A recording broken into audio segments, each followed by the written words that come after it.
మనోజ్, నువ్వు నా బిడ్డవి. లక్ష్మీ ప్రసన్న, విష్ణువర్ధన్ బాబు, మనోజ్ కుమార్. నిన్ను ఎలా పెంచానురా నేను? అందరికంటే నిన్నే గారాభంగా పెంచానురా. నీకే ఎక్కువ ఖర్చు పెట్టి చదివించాలని ప్రయత్నం చేశానురా. నువ్వు ఏది అడిగినా నేను నీకు ఇచ్చానురా. కానీ ఈ రోజున నువ్వు చేస్తున్న పని బిడ్డల గుండెల మీద తంతారంటారే, అలా తన్నేవరా. మనసు ఆవేదనతో కింగిపోతుందిరా. నేను మీ అమ్మ ఏడ్చుకుంటున్నావురా. జర్నలిజం ఉన్నది లేనిది, లేనిది ఉన్నట్టు రాస్తున్నారా. నువ్వు నన్ను కొట్టడం ఏంట్రా? నా బిడ్డ నన్ను తాకలా. ఇద్దరం ఘర్షణ పడ్డాం కొన్ని కారణాల వల్ల. ప్రతి ఫ్యామిలీలోనూ ఉంటాయిరా ఇవి. లేనివాడు ఎవరైనా ఉంటే ప్రపంచంలో ఒకరున్నారేమో, 1% ఉంటుందేమో. అటువంటి వాళ్ళ ఇంటికి వెళ్ళి కాళ్ళు గడిగి నిద్ర పూసుకోవచ్చు. భారత భాగవత రామాయణాలు చూసావు కదరా. ఏమిటిది? మీ అమ్మ ఎంత కుమిలిపోతుంది ఈ రోజున హాస్పిటల్ చేరింది. నీ వల్ల హాస్పిటల్ చేరుతాను. చూడు మనోజ్, నీకు అన్నీ ఇచ్చిన ఈ రోజున నువ్వు నా గుండెల మీద తనడమే కాకుండా అపకీర్తి తీసుకొచ్చావు. ఏదేదో రాశావు, ఏదేదో చెప్తున్నావు.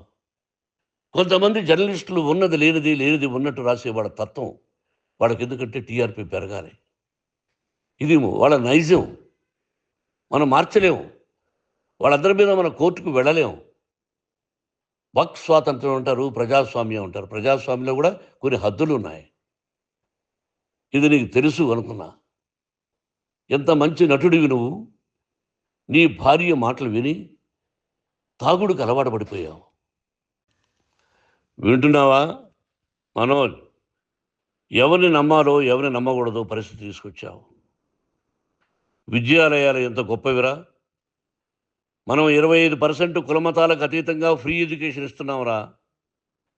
క్యాస్ట్ అనేది తీసేశానురా 92లో ప్రాస్పెక్ట్స్లో. నువ్వు చదువుకున్నావురా. అక్కడ చదువుకున్న బిడ్డలు ఐఏఎస్, ఐపీఎస్ అయ్యారురా. ఎంతోమంది గొప్పవాళ్ళు అయ్యారురా. నువ్వు నటుడుగా ఎంతో గొప్పవాడివి. తాగుడికి అలవాడబడి నువ్వు నీ భార్య ఇంట్లో బిహేవ్ చేస్తున్న విధానం ఆ భగవంతుడు సర్వేశ్వరుడు తెలుసు. భగవంతుడు చూస్తున్నాడు రా. నేను తప్పు చేసినా, నువ్వు తప్పు చేసినా, ఎవరు తప్పు చేసినా. ఎంత అవకాశం ఇచ్చావు మాట్లాడుకునేదానికి అందరికీ.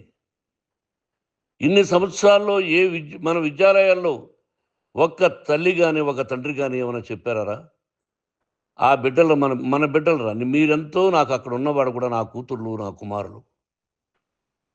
ఎంతమందికి ఫ్రీ ఎడ్యుకేషన్ ఇస్తున్నావు. వాడి దగ్గర ఏది ఆశించలా. నువ్వు ఎందుకు ఇలా తయారైపోయావు?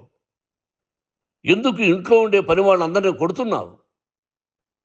పనివాడు వాడు పని చేసుకోవడానికి మన ఇంటికి వచ్చాడు రా. ఆ పనివాడిని కొట్టడం చాలా మహాపాపంరా.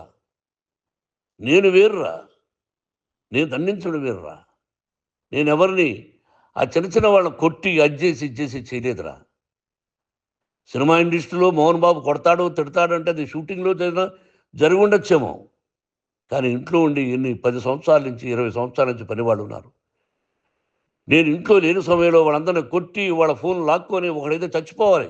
వాడు పోలీస్ కంప్లైంట్ ఇచ్చి ఉండొచ్చు. నేను వద్దు అని వాడిని బతిమాలాడు. పోలీస్ కంప్లైంట్ కూడా ఇవ్వడా. ఇంకైనా నువ్వు నీ భార్య మారి బయట ఉండండి రా అన్నాను నేను. లేదు డాడీ, తప్పు చేయలేని ఒకసారి వచ్చావు, మళ్ళీ తప్పు చేశావు, మళ్ళీ వెళ్ళావు, మళ్ళీ ఈసారి తప్పు చేయనన్నావు. ఏమండి వీడు తప్పు చేయడం అని మీ అమ్మ చెప్పింది. ఇంట్లో పెట్టుకున్నా. మళ్ళీ నువ్వు చేస్తున్నది, ప్రతిరోజు నువ్వు తాగుతున్న విధానం నీకే తెలుసు. ఇది ప్రజలు నమ్ముతారా లేదా అనవసరం నాకు. నేను నీకు చెప్తున్నా, ఇంతటితో పులి స్టాప్ పెట్టాలి. 3 రోజుల నుంచి రకరకాలుగా రాస్తున్నప్పుడు నా మనసు ఆవేదనతో ఉంది. మళ్ళీ చెప్తున్నా, Mohan Babu university is greater than temples. Greater than temples. బిడ్డలను కాలేజీలో చేర్చుకునే ముందు చెప్తారు, అన్నయ్య ఎంత ఉంది యూనివర్సిటీ రూల్సు, ఇది మా పద్ధతి, మీకు ఇష్టమైతే చేర్చండి. గవర్నమెంట్ బిడ్డలను గవర్నమెంట్ ఏమి ఇస్తుందో ఇంత పర్సంటేజీ వాళ్ళకు కూడా మీ దగ్గర ఎందుకు డబ్బు తీసుకుంటున్నామంటే దానికి అర్థం పరమార్థం చెప్పాము. దొంగతనంగా తీసుకోలేదు. ప్రతిదానికి చెక్కులు ఉన్నాయి. అది అకౌంట్ ఉంది. దానిలో తప్పులు జరిగితే డిపార్ట్మెంట్ ఉంది. కాలేజీలో ఇంకేదైనా తప్పు జరిగితే గవర్నమెంట్ ఉంది. ఇవన్నీ నీకు తెలుసు. ఈ రోజున ప్రపంచంలోనే నెంబర్ 1గా చేయాలని మీ అన్న కష్టపడి ఇతర దేశాల్లో నెంబర్ 1 యూనివర్సిటీ టైఅప్ చేశాడు. ఈ రోజు నువ్వు చేసిన విధానం ఏమిటి? నువ్వే ఒకప్పుడు నాకు ఇవి ఏమొద్దు నేను యాక్టింగ్ అన్నావు. ఈ రోజున ఏం చేస్తున్నావు? విద్యాలయాల మీద పడ్డావు. తల్లిదండ్రులు చాలా గొప్పవాళ్ళరా. కొంతమందికి డబ్బు కట్టలేకపోవచ్చు. కట్టని వాళ్ళకు కొంత సహాయం చేసాం. అంతా సహాయం చేయలేము. బ్యాంకుల్లో డబ్బు కట్టాలి. లెక్చరర్స్కి డబ్బులు ఇవ్వాలి. యూనివర్సిటీ బ్రహ్మాండంగా నడపాలంటే మంచి లెక్చరర్స్ కావాలి. ఇవన్నీ తెలిసి చేస్తున్నావురా 32, 33 సంవత్సరాల నుంచి. అది పక్కన పెడితే అందరినీ కొట్టడానికి వస్తావు. మీ అన్నం తిడతావు. ఒక వ్యక్తి వినయ్ గారనే ఆయన వ్యక్తి హెల్ప్ చేయడానికి వస్తే ఆ వినయ్ ఎవరు లజ్జాగుడికి చంపేస్తాను వాడు అన్నావు. ఇవన్నీ ఎంత తప్పురా? అంటే మీ నాన్నగారికి ఎవరు సహాయం చేయడానికి వస్తే వాళ్ళందరినీ లజ్జాగుడుకులు అంటావు. చంపేస్తానంటావు. మీ అన్నను చంపేస్తానన్నావు. చంపరా చూద్దాం మీ అన్న నేనే అన్నా. తాకరా నీ ధైర్యం ఉంటే అన్నా. ఎంతమందిని చంపాలనుకుంటున్నావు? ఎంతమందిని చేయాలనుకుంటున్నావు? నువ్వు ఏం సాధించాలనుకుంటున్నావు? ఆలోచించుకో. ఈ ఇంట్లోకి అడుగు పెట్టడానికి నీకు అధికారం లేదు.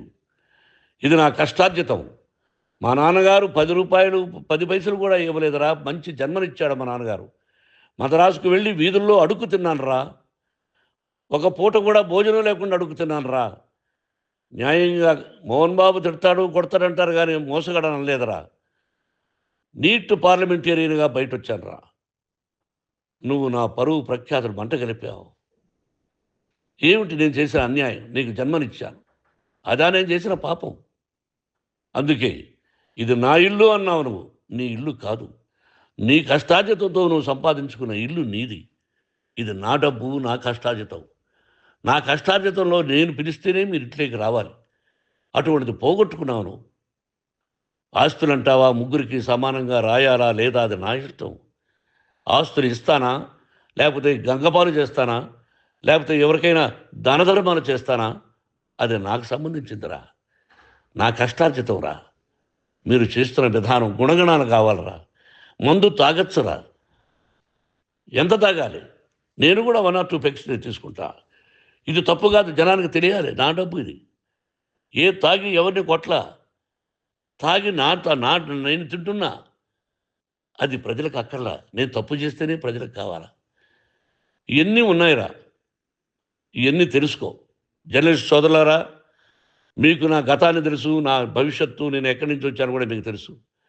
ఈ రోజున మీరు రాస్తున్న విధానం, నా బిడ్డ నన్ను కొట్టాడన్నారు. ఎంత తప్పు.